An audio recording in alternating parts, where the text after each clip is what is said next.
Welcome to another episode of the Ohio Lodge of Research podcast, OLR Connections. In this episode, our Worshipful Master, Brother Chad Kopenski, continues his conversation with Brother Alex Powers, in which they are focusing on the importance of preserving the records of our lodges and highlighting the efforts of the Kansas Lodge of Research to provide lodges with the tools necessary to archive their own records.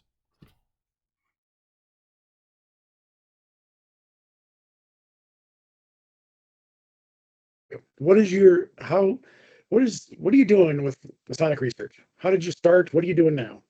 First what are you doing now, and then how did you start? Yeah, I started with that base curiosity, right? When I got into like I said, I've always had this underlying passion for history. I grew up with my father, searching archives and making trips to go gather mission records and writing books and all this. And we were watching documentaries all the time. So I've always had this underlying passion for research, for history in general. Get into Masonry and I'm instantly connected with family, so I want to dig in and understand that. And so I just naturally dove in and started doing historical research within Freemasonry. I got kind of a fast course where when I joined Masonry the very next year, I got put in as junior steward. And in the same meeting, I got bumped from junior steward to junior deacon. And then I ended up changing lodges because we moved, and this new lodge is 2 minutes from the house. And I go there one meeting. The very next meeting is their election. I had at that time, well, I think it was 2 meetings because I transferred and it was approved. My transfer was approved the night of their election. I showed up and they're like, "Oh, we got your papers." And it's election night. And I see people pointing at me and whispering, I'm just, a guy. And, "Hey, will you accept the spot for junior warden?" I was like, "Do what now?" So junior warden, senior warden, master. The year that I was master at Gardner Lodge was our 150th anniversary. So when I got installed, or I guess elected as junior warden, it just hit me. I'm already doing historical stuff, interested in historical stuff. But then in that moment, I'm sitting there like, boom, boom, boom. Oh crap, 150. And oh yeah, we got to dive in here. And that's kind of how it all started. And that was around the same time that we started Historical Light. There was a lodge history book released in 1968 for, I guess that would have been the 100-year anniversary. So they wanted to do an update, right? And they're like, "Oh, you should write another update." I'm looking at it, I'm like, "Oh, easy peasy," because the first one was like, I don't know, a 12 to 15 page pamphlet, right? I was like, "Oh yeah, we can." I mean, that's what, a couple pages more. Yeah, we can write that. Well, is this your lodge, or is this all of Grand Lodge of This Kansas? Was just for my lodge for Gardner. Okay. So we were going to update it from the 100-year to the 150 to basically fill in the gap. Well, I start reading through it. I start researching, and immediately I'm intrigued because I'm learning about these brothers that started this lodge 150 years ago, and I'm locked in. And I'm noticing the stuff that I'm researching is not matching the stuff that the lodge has accounted for. Well, then we end up finding the notes for when the brother wrote this book, and the original minutes for the lodge were missing, and most of the stuff was gathered off of he say, she say throughout the town. Well, when I'm doing it, the minutes are there. I don't know how the heck they got there, but at some point they found them. So I ended up starting from the very beginning, and then my OCD nature, I couldn't just, do the Cliff Notes version like before. I'm like, yeah, it's not really showing it justice to put 150 years into 15 to 20 pages. Right. There's so many stories here to be told, to uncover. So that quickly was going to just be a larger pamphlet. Then it turned into, this is going to be a website. Like that's kind of what my father started out with his whole deal, that turned into books. The same was just a very large website that he still upkeeps to this day. And then the website started to get too much, and it ended up turning into a 800 plus page history book of Gardner from day one to 150th anniversary in 2018. Well, no, I guess what was it? Was it, I mean, we can do just the bullet points. What was it that you started? What were you putting on that skeleton to flesh it out? Well, so, if you look at it this way, the minutes of a lodge can be boring as hell, or they can be kind of intriguing. Now, most of the time they're boring to us because we sat through that meeting and then we hear it about again. It's like, yeah. I know we were there. But if you go back 100 years ago and start reading minutes, a lot of times they're really kind of bland. They skip a lot. We as Masons, for one, are able to kind of connect the dots and read between the lines because we understand how Masonry works. We understand the general processes. We understand, how a meeting's run. So we can take what they give us and expand on it mentally. But then outside of that, you can start to look at external records and knowledge as well to understand just who these people were, because the stuff that happens in our meetings is only, yay much of the story of the lodge, right? Our lodges should be and have been for many, many years active outside of those meetings, doing and taking part and being an active part of the community. And then outside of that, you have some really, really impressive men that were impactful to every single one of our communities in amazing ways. So it was the fact of actually breaking down who these men were, what their occupations were, what they did to impact the community, how that connected back to the lodge, etc. I mean, when we're looking at our founding members and then members throughout, we start running into these guys that this was the first mayor of the town. This guy helped write the curriculum for the education system in the local area. This guy, had a patent for one of the earliest fire alarms. This guy, all this amazing stuff that you just never hear about before it gets forgotten about. And that's kind of what we was always focused on with Historical Light, is trying to, the major stuff in Masonry has been covered. We have books on it, but there's so many of those stories that fall in between the lines that don't get talked about and only a few people know about. And it's those times like, you sit after lodge and you have that conversation that never stops and goes a million different ways. And then you learn some really crazy things. That's the history I love the most. Well, and what I always find is, whenever I go into a lodge, I can be somewhat obnoxious because I start looking at bookshelves, or I start opening up cabinets, because invariably the guys there take it for granted. Like, but you start, I was at Space Novum Lodge in Illinois, and I'm walking by this closet and I'm like, there's a sword hanging here. I'm like, oh yeah, we use that. I'm like, no, what's the deal with that sword? Oh, I don't know. Like, it was this Ames sword from 1861. I'm like, this is a Civil War sword. Ames Manufacturing. So they were over in New England. How did this sword get here? Plus, right, the Ames family, right? A member of that family that started Ames Manufacturing, both one member of their family founded my hometown in Wisconsin. Another one helped found the town where one of my lodges is in Ohio. Like, do you guys not? There's a story behind this sword here, and all of a sudden the guys start perking up, or you walk by some photo and like, well, who's that? Like, oh, it's this guy. Like, no, what's the story? Like, they assume everybody knows these things. They assume everybody gets it. You're like, no, that's the problem. Yeah.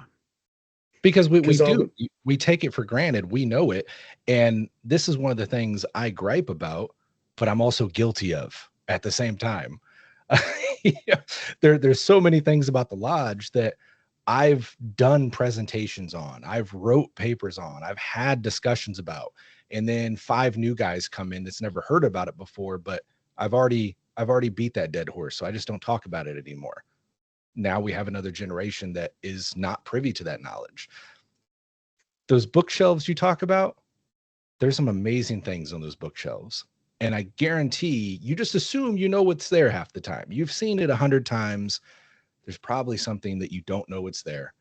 There's probably something that you've seen, but you've never really looked at. And it's right in front of our eyes. There's so much history there.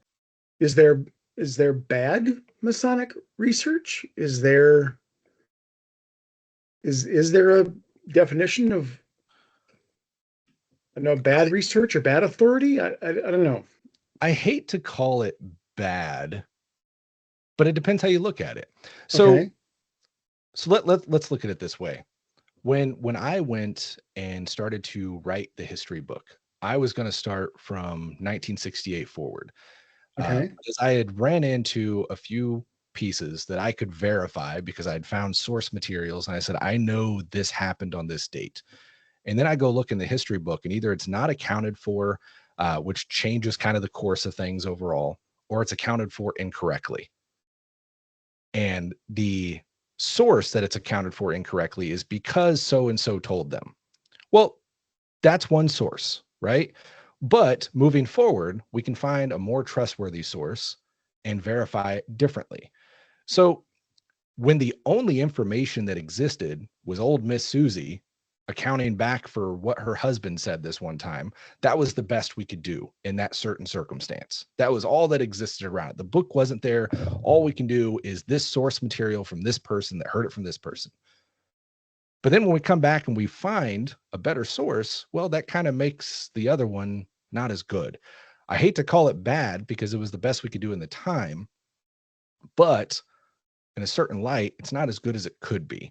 And so it brings up the fact that our work is never really done. We should look at things and reconsider them over and over, because you never know when missing puzzle pieces are going to come into play. Within that, the other side that becomes more of an issue today is quick research. People not really knowing how to research. And I don't want to, criticize them for doing it. Like, get out there and research. There's some wonderful information. But just because you find it on Google doesn't mean that's exactly true or the way it was or the full story. And that can also make a difference. Maybe it's true in that context, but it's not the whole picture. And when you see the whole picture, it's perceived just a little bit differently, et cetera. So there's different angles to look at things, but I would say the number one thing plaguing today that we can probably relate to here is depending on source material and not just the first thing we come by. So much of modern research that we see today, so many Masonic books that I read today cite what someone else said. And then when you go back to look where that person got it, they got it because this person said it. Nobody's looking at the source material of what the facts were at the very core. It's all this person said because this person said because this person said because this person made it up. I'm going to put words in your mouth, but tell me if I'm, if they taste bad. It almost sounds to me like you're saying that the big danger right now with Masonic research is certainty. Like, once you think like you know this fact and you run a pretty solid foundation, like, you still got to keep looking, right? You never. Yeah, it's harder. It's irresponsible to be satisfied, I think, in a big opinion, right? Because we weren't there. You mentioned your podcast. So was it you and was it Robert? Like, how did Historical Light Podcast, phenomenal podcast. Yeah. It's one of the ones Historical Light started out with just me. Okay. Did it for several years. Robert came in through a friend. So a member of his lodge started watching Historical Light and commenting and said, I'm talking about preserving your lodge's history and digitizing and, writing a history book and uncovering this. He's like, oh man, you need to talk to our lodge's history guy. His name's Robert. So then he got Robert to comment. For the folks at home, Robert who? Robert Marshall from Waco, Texas, Waco Lodge. So Robert started commenting, which led to emails, which led to phone calls. I had him on to do an episode about his lodge's history, had him on to do maybe an episode about Texas in general. And then we just chatted so much that we eventually brought him on as a co-host. And then, he was on for quite a while, especially through COVID. We ended up doing 42 to 45 nights in a row, where we'd go on every single night live and we'd share some Masonic history, chat a bit, and then do a Masonic toast at 9 and call it quits for the night. We did that for like 45 nights in a row. After COVID, he ended up getting kind of busy and he hasn't been on the show in a while, but amazing guy, amazing just knowledge and dedication to history. And the focus of your podcast is, when you call it Historical Light, is it history? Is it that's what you focus on? Yeah, Masonic history is the core of the show. From the very beginning, we caught a little flack over our logo. It's got a skull on it, skulls in Masonry, but we put a lot of thought. I put a lot of thought into what that logo is and why it is what it is. And if you look at it, it's the square and compass, and they merge together. They're not in a degree. They are just the square and compass, and that was it was intentional. Inside of the square and compass is a skull. And then where kind of that third eye area would be, there is a keyhole. And then down at the bottom of the compass, there is a key. So, and then out of the keyhole, you've got some burst of light. So some of the old guys, of course, that's not Masonic, that's evil and this and that. Well, I broke it down to them, and the whole aspect was, what we're talking about here is the history of the past that's been forgotten about, hasn't been shared in a long time. Those stories that we talk about after Lodge, the stuff that happened in between the meeting minutes. Like for a quick example, our Lodge building burned down. We built a brand new one, and they were talking about leasing out or renting out that first floor to make money for the Lodge. And then at the very next meeting, they were talking about, well, we should really come up with an understanding since we sold the entire building. That all happened in between the meetings, right? So there's lots of stuff there that happens. There's lots of history that happens outside of the wall. They sold the building between like February and March or whatever that was. Biggest mistake, in my opinion.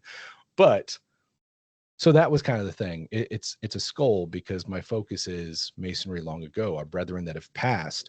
That keyhole showing that we can learn a lot about Masonry and about ourselves from digging into what has happened before, what our brothers have learned, what our brothers have expressed, what our lodges have gone through, both good and bad. And then using that key, the tools that we are given in Masonry to unlock that knowledge. It's all there in front of you. You just got to go find it. You got to connect those dots. So there's no evil intention behind it. People, early on would take it that way. There was some on the Prince Hall side that saw the key. Apparently there is a nefarious set of clandestine Masonry out there that holds a key as part of their square and compass. Has no connection. I never knew about that at the time that I, created it. It was, as a working tool, so to speak. But that's been my interest, is to dive in and uncover the past that has just kind of been forgotten about or just not talked about, that deserves to be uncovered and shined with the light of day. So how do you get your topics, or how do you prepare for an episode? Or, there's a lot going into what you just said here. You know that, right? Yeah. Like, it's the idea, the preparation, the execution. There's a lot going on there. So, there's really no rhyme or reason to it. There is more stories than we could ever successfully talk about out there. Masonry is worldwide. And even if I just focused on my lodge and a little part of Kansas, outside of Kansas City, I could probably go on for years and years talking about those stories, what's happened in lodge, the individuals, this and that. When you expand that out, think about how many stories there are in your state. Think how many stories there are in the United States. Think how many stories there are worldwide. So much history out there that we can never truly uncover. So this is just one small effort to uncover, but I think the bigger effort is just to get people talking. Because when we have these episodes, and like you and me right now, we're talking about this, somebody's going to listen and it's going to, oh yeah, at my lodge, or this brother that used to be a member back in the day before he passed away did this, this, and this. It brings that to the front of the mind, and it gets those conversations flowing again. And that naturally starts that kind of domino effect, which needs to happen. We can get into this or not, but a big part of what I do with the Kansas Lodge of Research is our archival kits. And we started that out of necessity, but we learned very quickly that it's not a local problem. It's not a Kansas problem. It's not a U.S. problem. It's a general problem. It's not even a Masonic problem. Our history is disappearing before us, before our eyes. Let's talk about that. Yeah. Kansas Lodge of Research, I'll be honest, that's how I first got to really know about you all. Was I had heard about the work you were doing with archival kits and Okay. kind of that push towards. Fantastic. Yeah. Now, make sure that I'm understanding this correctly. What you created, basically, you recognize that there was a need. That lodge is like, oh, we have this book, we have these records, we have this. What do we do with it before it, crumbles away or whatever? And one of the barriers to entry, one of the obstacles, was they didn't have the equipment, or they didn't have the knowledge, or they didn't have storage. Like, there were just these obstacles to lodges preserving their artifacts and their history. And so you kind of figured out ways to mitigate those obstacles. Is that a fair thing to say?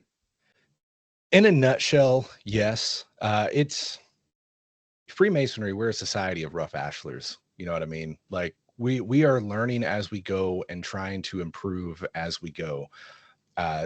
This whole thing started because when I was master and I was writing the book for my lodge, I got thrown in as a brand new position. So our Lodge of Research in Kansas does not act as a normal Lodge of Research. If we explain how we operate, it does not sound like a Lodge of Research whatsoever. Traditionally, or I guess more appropriately, we're a research society. We've just been a Lodge of Research for forever. We did a reboot in 2018. And not to talk trash on anyone before, but this is the situation. The Lodge of Research in Kansas was launched in the 1970s. And pretty much immediately, if you go back and read our annual proceedings, it was a failure. I had a very, very high hopes from the Grand Lodge. It was meant to be held as a table lodge, and it was meant to just, uncover and preserve all this history. And we were going to have these amazing books and all this amazing research. And it never happened. And it was noted in those early proceedings. I call it early 70s, early of the Lodge Research, for years, about how it's just not doing what we had planned it to do. And they called it verbatim a failure on so many occasions. Well, over the years, of course, just goes on, and Freemasonry has this kind of nose up feeling about Lodge Research, right? This is the hidey-tidy. It's very, very Lodge Research. And so over the years, it just became a dues paying thing. You paid your $10 and you were a member of the Lodge Research. And, there was some credit that came with that. Well, I got nudged, since I was a history fanatic, to go join the Lodge Research. And I was like, okay, well, I don't know where they meet. I don't know if I'm going to have time. They had at Grand Lodge, if you just attended their meeting, you were automatically a member and your dues were paid for the first year. I'm like, oh gosh, let's do it. So I go to the meeting, and all the meeting consisted of was changing officers. I'm like, okay, well, it's busy time, Grand Lodge, all these meetings, great. Well, I go check out their website, and it says login. Website looked really cool, looked intriguing. So I emailed the secretary, say, hey, can I get the login? What login? Log into the website. I want to, take a peek at the research. Let me get you in touch with Past Grandmaster that does the website. Why do you want the login? So I'm trying to get the research. What research? The research in the website? It says log in. Well, that's just where you design the website. Where's the research? What research? It's like the Lodge of Research. So I immediately just kind of gave up and walked away. Apparently, this was a long conversation far before me. I never knew about the early days and the annual proceedings, calling it a failure, etc. Well, over the years, that's all they really did. They scheduled 2 meetings, one at Grand Lodge and one in the middle of the year. The one in the middle of the year pretty much historically always got canceled. And then at Grand Lodge, all they did was swap officers.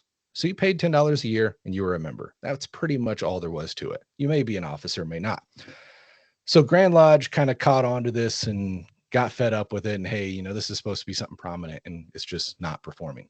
So they pulled the bylaws, pulled the officers, handed it to me, made me a brand new position called Director of the Lodge Research, appointed by the Grand Master, and told me just make it work, don't break it. Do whatever you want. Just make it better. So we were starting from the ground up. I'd never even been a member of a lodge of research outside of my free meeting. I didn't know what this was supposed to do or be about. We had a bunch of conversations of what guys were looking for, and they all wanted that research that I was looking for. They wanted it. I said, okay, well, if we want that research, we got to go get that research and have it so that people can have it like we wanted it. So first year going back to Grand Lodge, and they wanted me to do a presentation of what this reboot was going to look like and what the plans were. I talked to a bunch of people, and this is what we wanted. So I presented in that manner. Hey, we need to gather our lodge's research, and meaning kind of like go through our lodge history, because that's that source material that's key. We need to look for important stories jurisdiction wide and harness it. Okay, well, how do we do that? What do you mean, how do you do that? Go find it. Like, all the records are there, right? Yeah, okay. Well, nothing ever happens, right? Because we gave them a whole kind of guideline of what we were looking for. Hey, go do this. And they're like, well, what does this mean? So we start digging in more. Okay, what does this mean? And we came up with, hey, you know what? Why don't you tell us stories about your books? Well, our books are in a really, really bad shape. Well, then we probably need to scan those books for something happens to them, right? Yeah, probably should. Where should we send them? Well, I would love to take all the books in Kansas, but I don't have the room or the time for that. I wish I did. We need you guys to scan them. Why don't you, get a scanner and start? I don't know how to do that. I don't like this process. Sounds above me. I can't afford the equipment. Even if I do, what do I do with the equipment afterwards? Like, that's a big investment for the lodge. We go, okay, so this is, a couple years in, we're still tackling this. And we decided, all right, you know what? These guys are right. Let's come together and use some of the funds, the lodge research, and let's put a kit together. And we'll just put everything in this kit that a lodge would need to save their history. Because we go out and look, and we can get to that. The problem was the history is just disappearing faster we can get to it. So we built this original kit that had an overhead book scanner, because we started going through like, well, what do we want to do? A lot of these guys, I think it's the George Washington National Memorial, does this as a service. But typically places like this will do what I call destructive scanning, where they actually deconstruct the book. They take the spine off individual pages and they scan it. I hate to do that. I'd like to preserve it both ways. I'd like to preserve the physical copy as long as we can, but I definitely want the data out of there as well. So we included these overhead book scanners that don't physically touch the book, and they work great. No, they're not like, museum quality that you can, see the fibers of the papers, but you can zoom in close enough. You can see every imperfection in the pen stroke. And I think that's pretty damn close and good enough to preserve every bit of the history we need. And they're OCRs. Now you can, Control F and content search that entire, minute book, etc. We put in there a bulk scanner for all those loose letters, those photographs. We have a slide scanner for those photo slides, the computer to run it. And we built that one kit, and God, everybody wanted it. And it takes more than an afternoon to, scan a whole lodge. So then we've got this build up. So, okay, well, let's put together a couple more. And I think we built 2 or 3 through the lodge research, and that demand just kept growing. So right now the Grand Lodge had a historical fund and helped us build out a few more. So I think we have 6 or 7 in total now, and they go all throughout the state. And our whole deal is we loan them out to Kansas lodges absolutely free. We try to dumb down the process as much as we can to keep it very simple. We give them all the equipment they need, the computer to run it. They do the scanning. That's all they really need to do is put in the elbow grease, right? Get a group of guys. A weekend, you can get through a whole lodge's history. They send it back. The deal is it goes into our private server for the lodge research to 1, preserve it, 2, offer it as research material for our members. And then we put it on a thumb drive and send it back to that lodge. So that lodge gets a copy of all their stuff, plus it gives us research material, etc. So it's been a very, very popular program. And it's been popular outside of Kansas. Like you said, you heard of it. That's fantastic. We've talked to numerous other jurisdictions and even independent lodges, as far as we talked to a brother in Scotland and helped them kind of copycat us. We give them the exact, hey, these are the model specific, items we have. Actually, there's a better one in this that you might look at. I think this may work better, but this, we bought it when we bought it. And we give them that, playbook to go and do it themselves, because this issue is so much bigger than Kansas. This is a worldwide issue. And the amazing thing, kind of jumping forward from that, now we're at a spot that, we have this server that, our members can now hop on their cell phone, pull up and sit there and content search entire minute books, entire jurisdictions. Whereas before, years ago, if you wanted to look at a lodge's records, you'd have to find a time, go sit there in person, flip pages, and hope you came across something, or hope you could actually read it. So the amazing thing kind of looking forward is, now that we have this OCR capabilities, making these handwritten words into digital form, a lot of our early minutes are cursive.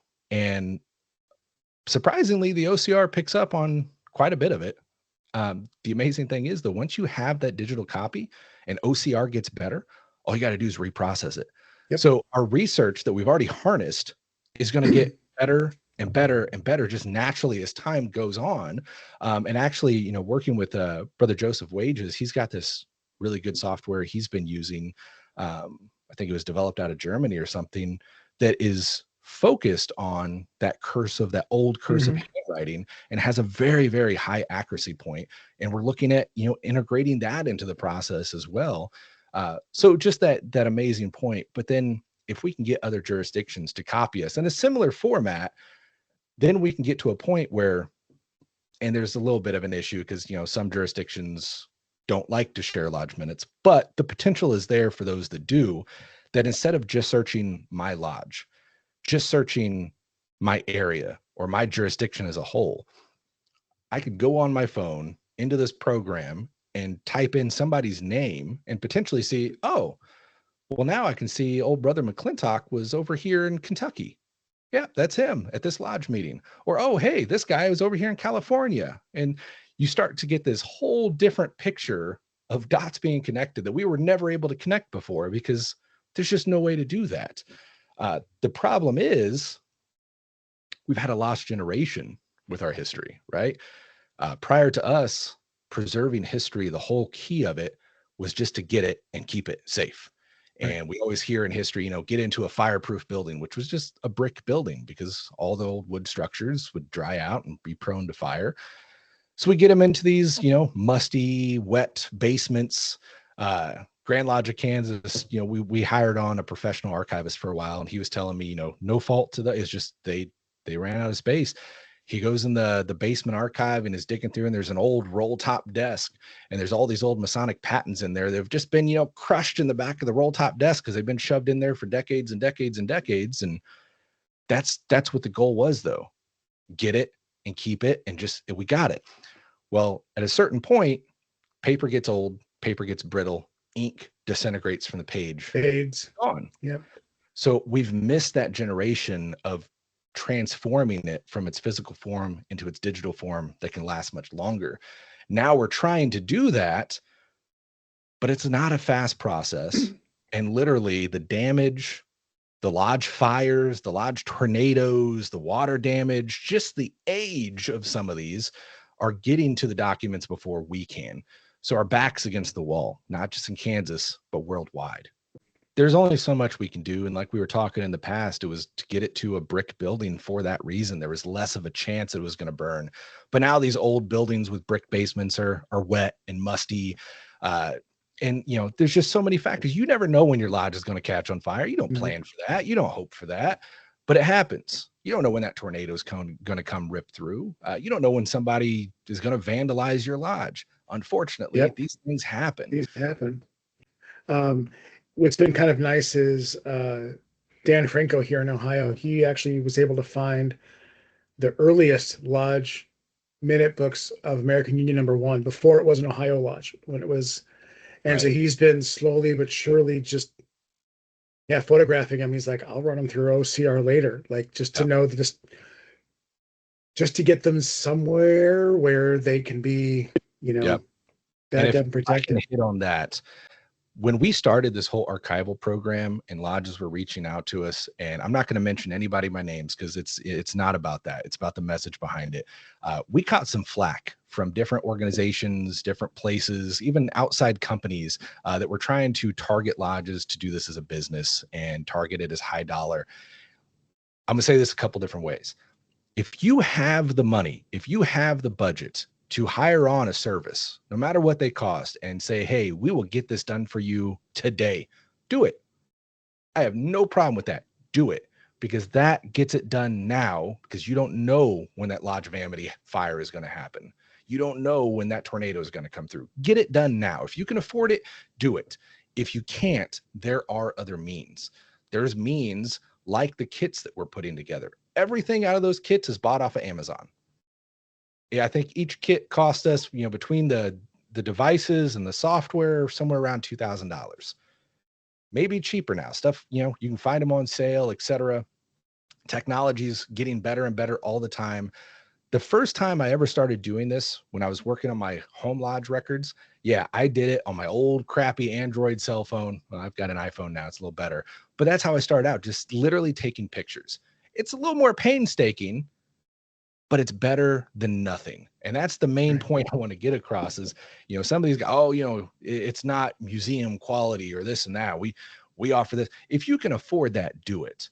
But if you can't, do whatever you can do as soon as you can do it, because you don't know when it's too late. And that too late point is coming faster than you think. I can promise you that.